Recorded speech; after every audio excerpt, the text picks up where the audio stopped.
Hello, clan fans! Oh, I never introduced Autumn. This is my dog, Autumn. If you guys have been watching my videos, you know that she is in here frequently, and every now and then she will react to my voice. But yes, hello everyone! Just finished watching episode 7, and wow, a lot happened again. And yeah, we are finally kicking off a few big subplots here, including the Battle of Saratoga, Jem being kidnapped by Rob Cameron. Aha, he was suspicious. So, without further ado, let us get into episode 7, titled A Practical Guide for Time Travelers. Before I begin talking about the episode, I do want to say on here that I wish nothing but peace and love to Sinead O'Connor's family.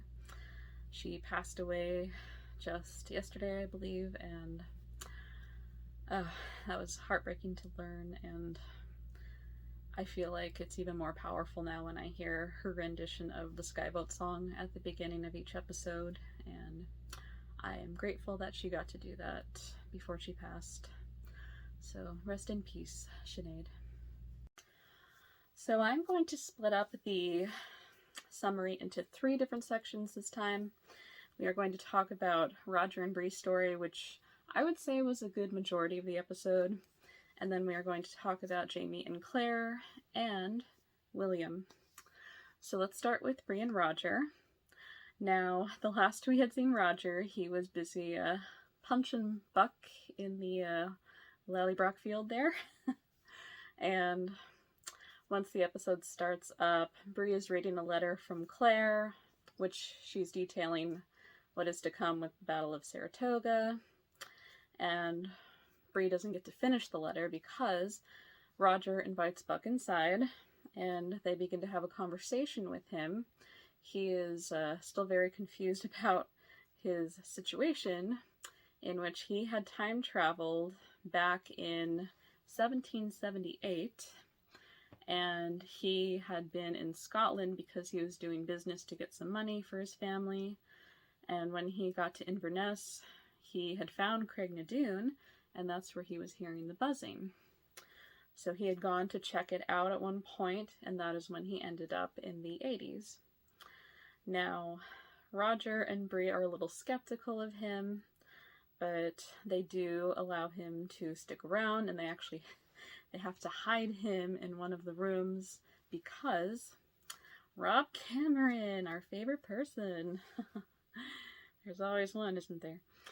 He decides to come over for dinner, even though it wasn't exactly when Roger had invited him, and he didn't even call or anything, which, wave that red flag in the air. So yes, he has come for dinner, and Bree and Roger, they have a pleasant enough time with him, and when the kids get home, they all have dinner, and Jemmy mentions he's interested in going to check out the tunnels, and Bree tells him, like, it's not exactly a safe place for kids, and Rob quips with, well, it's not exactly a safe place for women, but hey, you survived. And I wasn't sure whether he was paying her a compliment in his way, or if that was a moment where he was supposed to meet a certain someone. But, yeah. After the kids excuse themselves to go watch TV, Bree and Roger continue to have drinks with Rob, and Rob is very good at keeping himself there. And earlier, when he had come in, Roger had let him look at his father's book, which he had written some notes in there about the Gallic culture, I believe, and he hadn't gotten to look at it when Roger was teaching the class, so that was his opportunity to see that. So Roger has him in the office, and then he goes to check on Bree for a little bit, which was a mistake, especially because he had left the box of 18th century letters on his desk. Yeah. So we can only assume that Rob didn't just read the minister's book. And that is later confirmed when we notice that a letter is sticking out from the box, which hadn't been before. And it wasn't because that's how Bree had left it. But yes, Rob, as he is leaving the house, he explains to them that it was nice to have dinner with the family, especially because he's divorced from his wife, and his wife has full custody of his kid, so he doesn't get to see his kid, which is probably a good thing, actually, because he's not afraid to take them time traveling. I'll get there. Anyway, so yeah, it's supposed to be kind of a moment of feeling sympathy for Rob, but is he also just making up excuses? But yes, Rob leaves, and then they go to find Buck has left the room he was hiding in.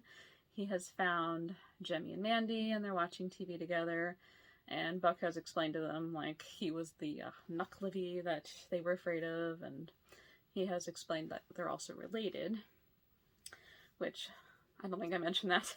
Roger had explained to Buck that they were related earlier, and it was a very mind-blowing moment for Buck. And Roger seems to have forgiven Buck at this point for what he had done, which, if you remember from season 5, we are on season 7, Buck had gotten mad at Roger because he thought he was flirting with his wife, or taking her away, let's say.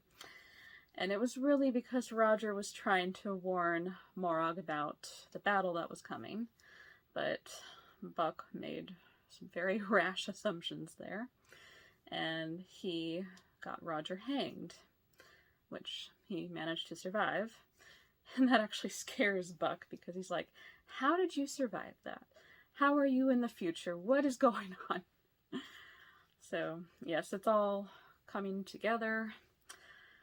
And Roger decides to let Buck stay the night, and since he is busy teaching the class the next day, he asks Bree if she can take him to work, which we do actually see. I thought that was just going to be we can imagine what that looks like in her head, but she does take Buck to work the next day at the plant, and he notices when Rob Cameron comes along, he's being a little extra touchy with Bree, but Bree tries to brush it off like, oh, people are just kinder in this time, which is actually interesting to me that Bree wasn't reading into this, because she's usually very intuitive, you know, but I mean, it's hard to be 24/7.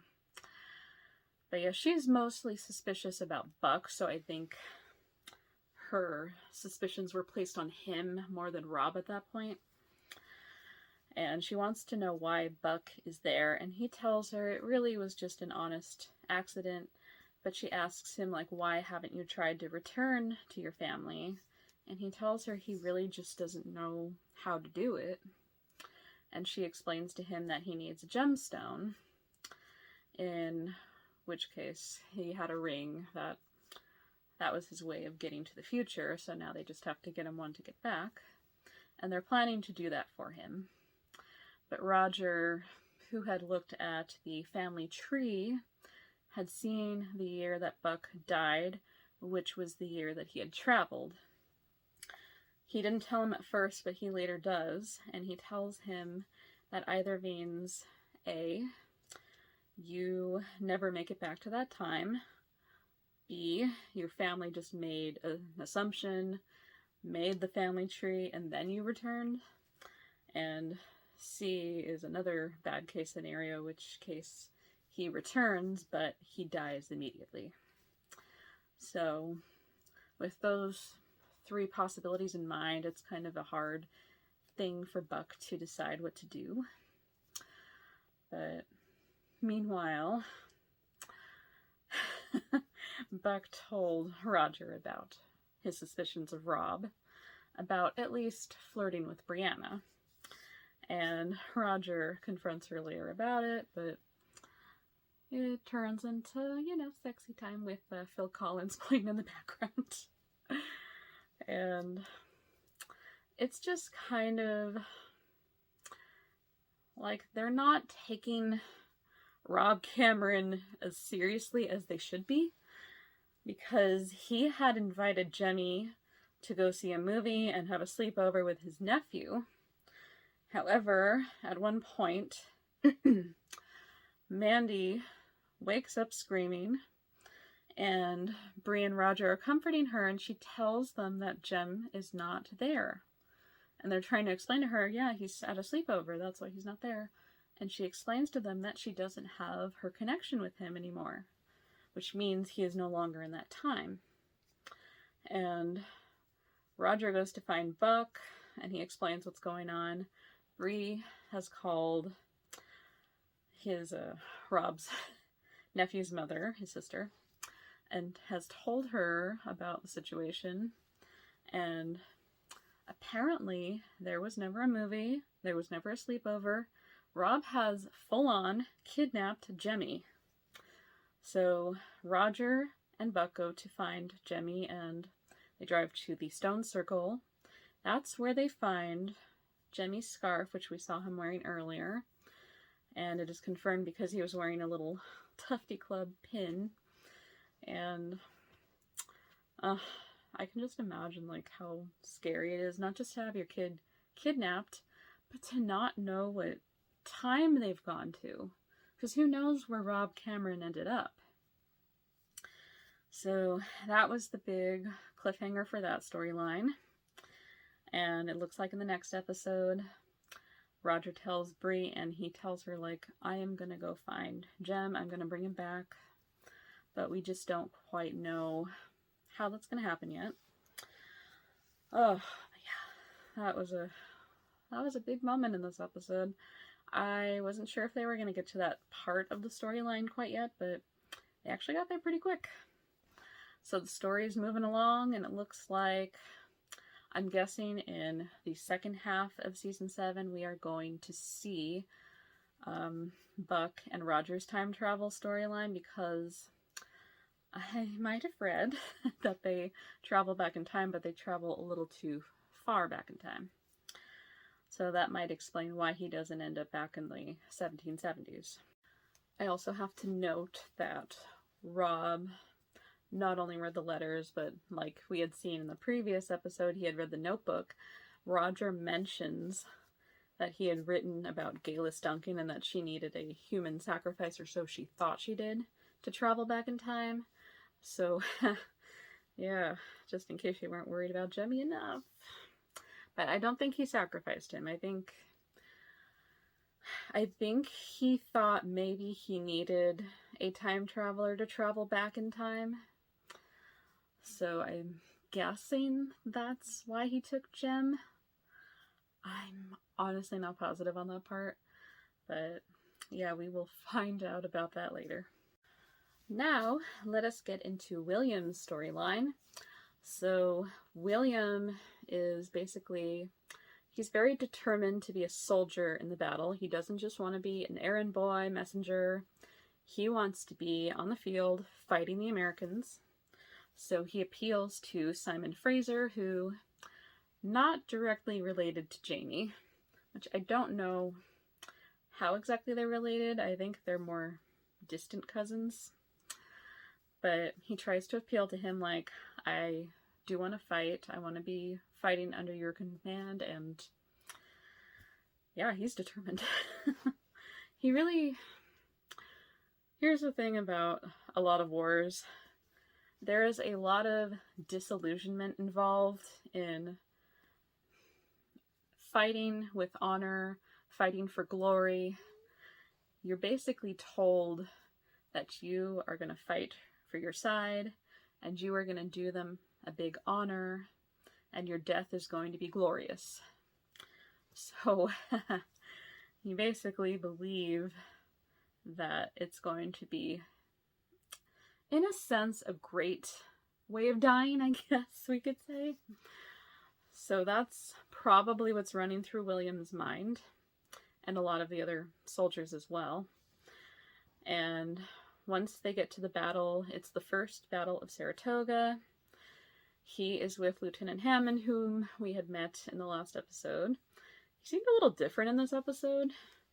I guess he's different in front of women versus being with his comrades. I don't know. Anyway, he and William are on the battlefield, and they're talking about women, and Hammond has noticed that William seems to be thinking about a girl, and he says, could you at least mention her name? And William says, Rachel. Love triangle. There it is. But yes, as soon as he says her name, we hear a gunshot fire, and we see that Hammond has been shot in the head, immediately killing him. And in this moment, William has this very rude awakening of what he is just about to get into. He is in shock from what has just happened as the men run out towards the Americans.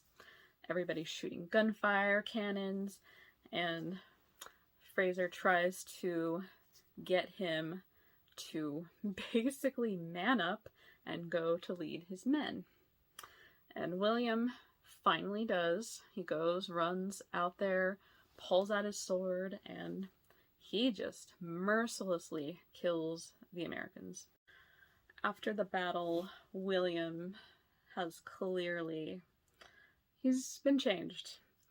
He wants his men to dig deeper graves for those who are dead, and he is even willing to dig the grave for them, especially for Lieutenant Hammond.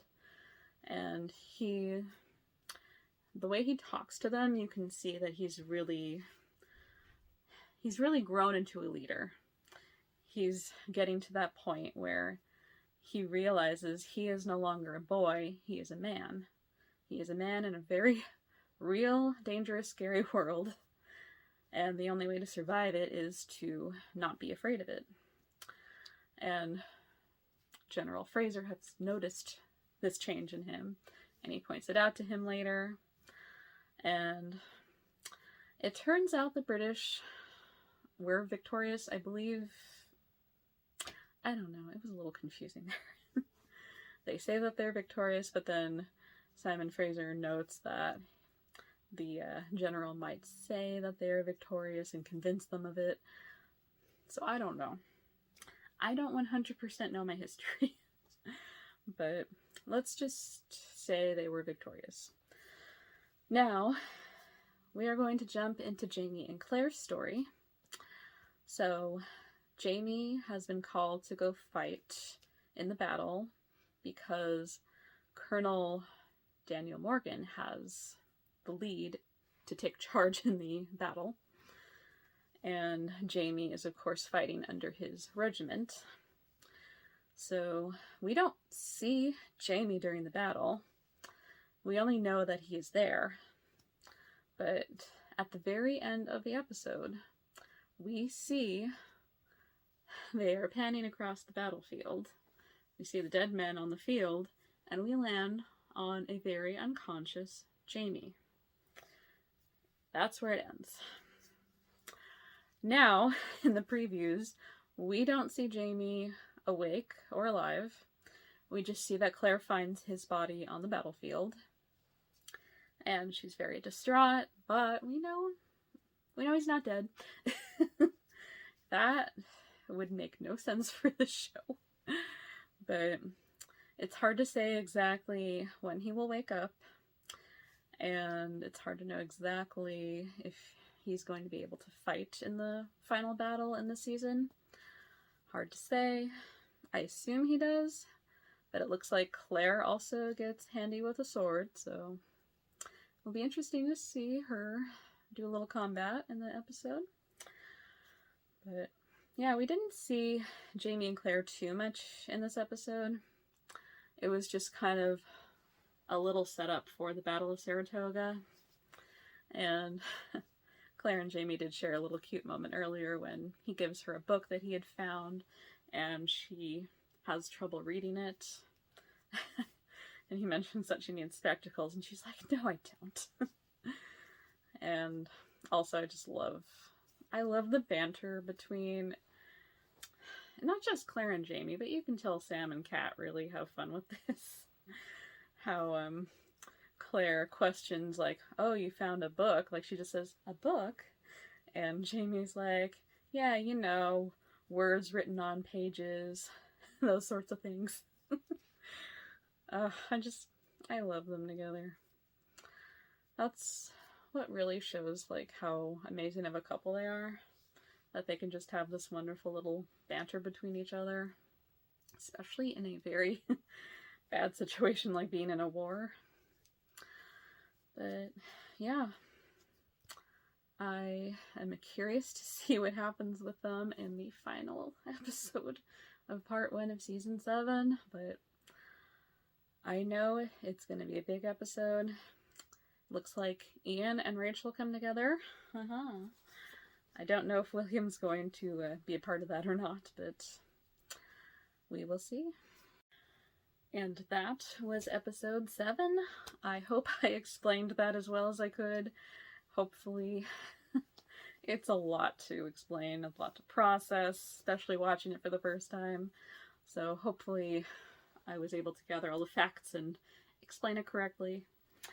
But yes, tell me what you all thought of episode 7. What do you think is going to happen in episode 8? And can you all believe we are almost done with part 1 of season 7? Where does the time go? It's a theme of the show. But yes, it's insane to think. I believe I read that part 2 of season 7 most likely will premiere next year. Hard to say when. I think spring is the general assumption. But as far as season 8 goes, I don't know what's going to happen with that quite yet. It's on hold right now because of the writer and actor strike, which I fully support. I want to make that clear. But once that is all settled, hopefully the studios... Once that's all settled, season 8 will commence filming and most likely will premiere in 2025. Oh, that's gave me a little chill because not that I don't want season 8 to be made. I totally 100% do. It just means that that's the end, which is crazy to think. But I do hope everything gets settled soon and they get to start filming that. And yes, wow, almost done. But hey, we still have part 2 of season 7 after the next episode, and I am very much looking forward to the finale of this part. So with that said, I hope you all have a wonderful week, and I will see you next week for the finale. Bye everyone!